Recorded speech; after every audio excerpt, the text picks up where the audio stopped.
Oke, kembali bersama Benaya di channel Hinkaran City. Jadi pada episode kali ini judulnya dilema mencari laptop di tahun 2022. Nah, jadi gua mau bacot tentang cerita gua mau cari laptop gitu kan. Nah, pokoknya laptop yang gua mau cari itu dia patokannya setidaknya kan sudah Intel i7 i7 gitu, RAM 16GB, memorinya sudah SSD ya 1 TB. Nah, selebihnya itu cuma bonus lah. Di bagian keyboard laptop tuh udah ada backlit gitu, ada lampunya gitu. Jadi bisa ngetik pada malam hari gitu.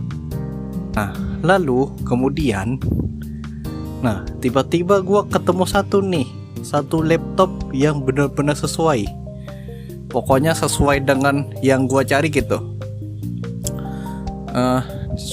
Dia bisa mau kerja, mau gaming, mau ngedit kayak video YouTube gua nih bisa juga. Nah, ini dia. Mana dia? Nah, ini dia. Asus VivoBook Pro 14X OLED gitu. Di laptop ini nih gua langsung jelasin ke specs-nya aja ya. Nah, mulai dari prosesor Intel i7 ini varian tertinggi ya. i7 generasi 11, kodenya 11370H. Itu kan high performance gitu ya, bisa dibilang. Terus GPU-nya atau VGA-nya kan udah RTX gitu, RTX GeForce RTX 3050 4GB. Habis itu RAM-nya sudah 16GB, memorinya 1 TB, dan masih banyak lagi kan. Nah, laptop ini nih, sorry ya, bukannya gua mau review laptop, tapi gua mau cari ceritanya, juga mau cari laptop gitu. Nah, yang terkena dari laptop ini, dia sudah menggunakan layar OLED gitu. Maksudnya nih, layar OLED ini dia memiliki bisa menghasilkan warna yang bisa menyamai dengan dunia aslinya. Maksudnya dunia nyata ya, kurang lebih gitulah gitu. Nah, sudah memiliki kecepatan refresh 90 Hz. Wah, itu udah standar banget lah kalau untuk laptop gaming. Nah, belum lagi nih, kecepatan responnya kalau nggak salah cuma bisa sampai 0,2 M. Iyalah kira-kira gitu. Gua nggak terlalu ngerti kali lah ya tentang komputer gitu. Soalnya gua baru kali ini cari tentang laptop gitu. Maksudnya dia bisa lah, layarnya bisa dibilang udah kayak standar laptop gaming ya. Karena memang spesifikasinya memang hampir gitu.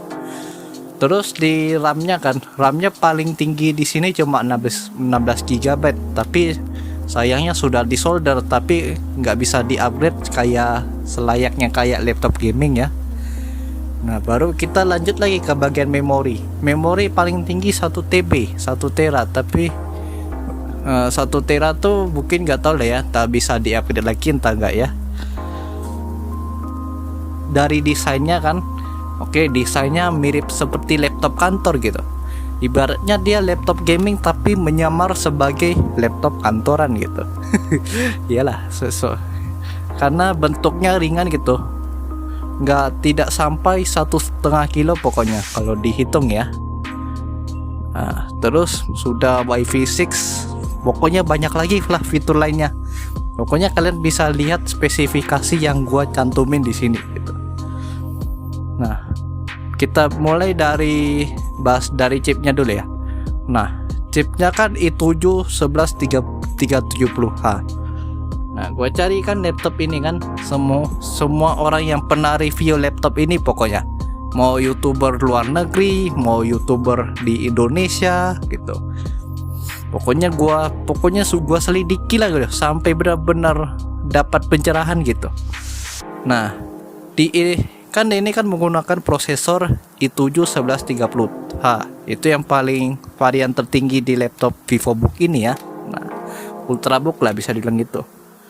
Nah, bisa dibilang sih sejujurnya ya, Yang i7 ini, yang generasi 11 ini banyak kekurangannya ya. Beda ya dengan yang di atasnya atau dengan yang di bawahnya gitu. Dan gua bisa bilang i7 1137H ini adalah versi hemat. Kenapa gua bilang gitu? Karena prosesornya beda sekali dengan gitu. Ibaratnya benar-benar beda sendiri lagi. Kayak memang dibuat untuk lebih hemat gitu. Hemat biaya gitu. Nah, lalu di bagian GPU. Nah, GPU kan udah RTX tuh. Udah keren tuh. Kalau dulu masih zaman-zaman GTX kan mungkin harganya 20 jutaan kali ya. Tapi sekarang harga nggak sampai 20 jutaan sudah dapat RTX.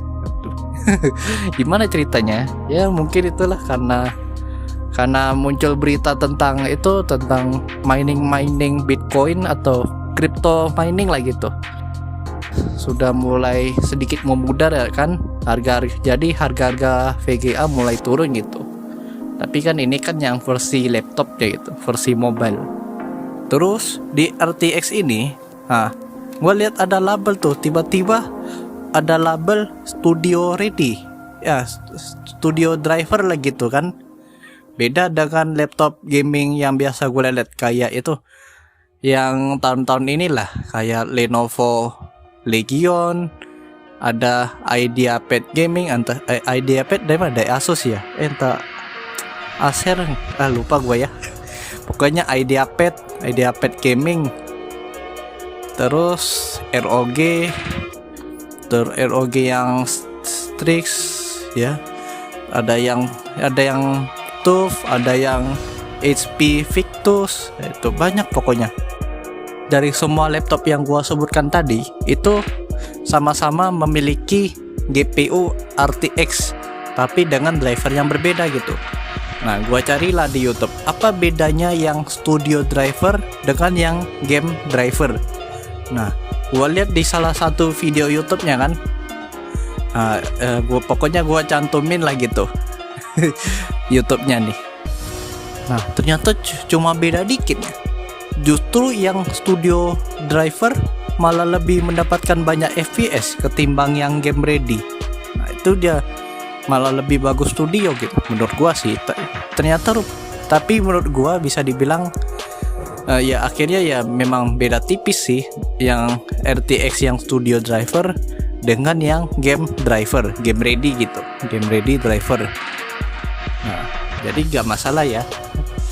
Dan itu masalah powernya gua nggak terlalu paham sih. Tapi biasanya kalau GPU di laptop itu biasanya agak sedikit dikurangi lah ya.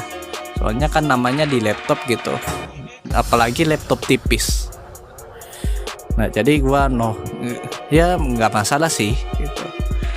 Lalu kemudian gua lihat di RAM di VivoBook ini. Nah, ternyata sudah disolder, artinya ya nggak bisa di-upgrade sih karena sudah menyatu dengan motherboardnya gitu. Nah, di SSD, SSD ini kan udah mantep nih, udah kencang pokoknya. Gua lihat juga sih hasilnya, udah kencang banget pokoknya bisa dibilang lah. Mirip-mirip yang punya si siapa lah, nggak tahu lah, tapi udah tinggi banget lah. Udah 1 tera tapi nggak tahu ya apakah bisa di-upgrade menjadi 2 tera atau bukan ya, atau nggak bisa. Nah, segitu. Nah, pokoknya dah setelah semua sudah gua tonton kan reviewnya, ya gua pokoknya udah tetapkan hati gua ke laptop itu. Jadi pokoknya gua sampai mimpi tentang laptop itulah. Besoknya gua cari lagi. Nah, ada satu video yang benar-benar bikin gua ragu gitu tentang laptop VivoBook Pro 14X ini. Nah, yaitu masalah layar OLED. Saya jelaskan, layar OLED ini kan memang bagus, memang pokoknya paling top semuanya. Cuma biasanya laptop dengan layar OLED itu kebanyakan kasusnya burn-in. Kurang lebih sama lah ya kayak HP Samsung itu biasanya dengan layar AMOLED-nya gitu. Burn-in, menurut gue sih burn-in itu dia mirip-mirip apa ya? Dia ibaratnya kayak gambar membekas gitu, kayak bekas dibakar, gambar membekas contohnya, karena sering menampilkan gambar diem, gambar statis. Maksudnya gimana tuh? Nah, maksudnya gini, contohnya kayak text bar di Windows yang di bawah-bawah itu. Nah, itu kan gambarnya diem tuh. Nah, nanti semakin lama, semakin waktu dia akan semakin membekas gitu. Apalagi kalau kita brightness-nya atau kecerahan layar laptopnya kita fullin gitu. Sering gak? Pokoknya muncul perdebatan gitu. Pokoknya gua nggak nyaman. Aduh, OLED gimana nih ya? Ada yang bilang kan, gua cuma pakai setahun tiba-tiba udah burn-in aja tuh. Ada yang bilang begitu sih. Tapi nggak tahu sih menurut gua ya.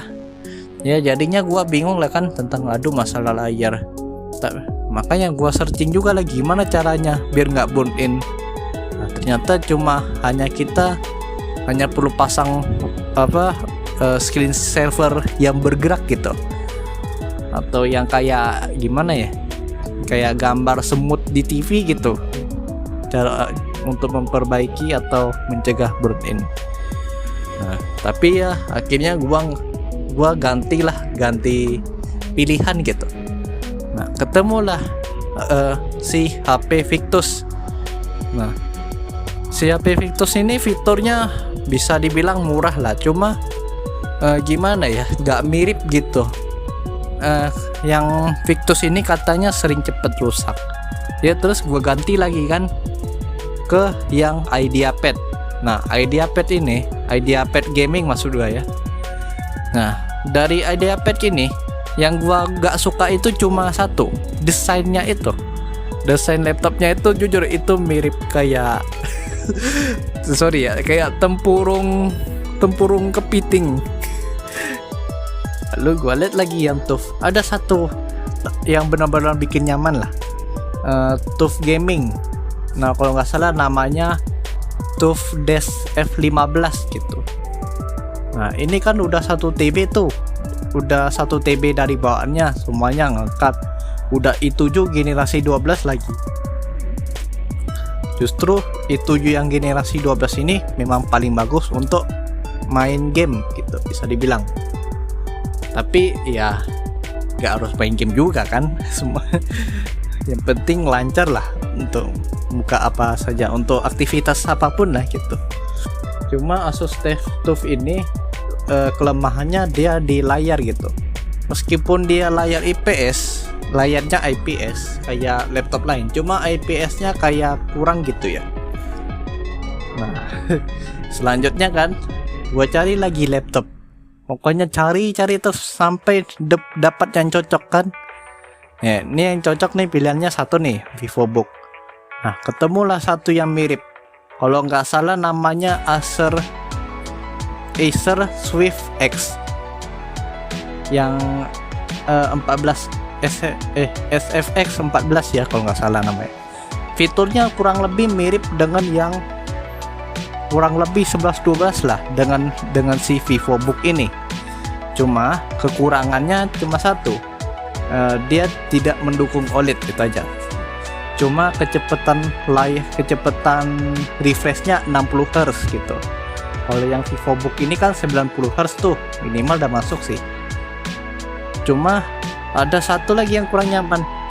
Nah, cuma dari semua laptop yang gua pilih tuh ada satu yang benar-benar bikin gua nyaman, yaitu menggunakan prosesor AMD Ryzen gitu. Nah, masalahnya satu itu yang menjadi masalah. Cuma ya soalnya gua masih belum terlalu familiar dengan AMD ya kan. Maklum lah kan, biasa gua kan bisa dibilang fansnya si Intel sih, fansnya si biru gitulah. Tapi apa salahnya gak sih mencoba yang si merah ini ya kan gitu. Jadi mau AMD mau Intel, kalau dia lebih bagus ya gua pilih yang lebih bagus sih memang. Nah, pokoknya AMD sama Intel ini gua bandingin lah yang mirip, satu ini. Nah, AMD 5 dengan yang i7 dengan i7 dengan i9 dengan yang Threadripper. Pokoknya gua bandingin semua CPU tuh yang benar-benar sama gitu. Dan iya, ternyata bedanya ini, yang CPU Intel ini hanya CPU Intel yang gua maksud tadi ya, yang generasi 11 itu dia kuatnya di single gitu. Kalau dari hasil benchmark. Kalau yang di AMD dia hasil benchmarknya yang multi lebih tinggi. Kalau yang single beda tipis lah gitu. Dan yang untuk AMD ini dia kerapatan, kalau nggak salah kerapatan semikonduktornya itu cuma 7 nanometer gitu. Pokoknya di bawah 10. Kalau Intel kan belum ada tuh yang berani nyentuh di bawah 10 gitu. Ya bisa dibilang gitulah. Oh, tapi menurut gua sih sama aja lah. Kalau beda, kalau memang lebih bagus AMD tergantung sih. Kalau dia lawannya sama, biasa gua lebih pilih AMD gitu. Ya jadi gitulah. Lalu endingnya gimana? Ya endingnya gua sampai sekarang bingung gitu, mencari laptop yang bener-bener balance gitu. Memang sih sejujurnya memang gua belum punya duit sama sekali sih. Tapi apa salahnya sih kita mencari laptop sebagai referensi? Tapi kita tetap ambil, tapi gue tetap ambil positifnya. Setidaknya gue bisa tahu seperti apa hebatnya CPU Intel, AMD, atau apa, atau tentang bagaimana layar, tentang baterainya gitu. Pokoknya kita ambil positifnya saja lah ya. Jadi ya endingnya begitulah. Gua masih bingung mencari laptop, tapi setidaknya gua sedikit dapat pengetahuan untuk mencari laptop. Jadi biar gua nggak ketipu sama ya itulah. Ya jadi nggak bakal ketipu lah, nggak bodoh-bodoh kali lah setidaknya. Ya sebagai penutup, terima kasih yang sudah menonton video ini. Sampai jumpa di video berikutnya. Dah.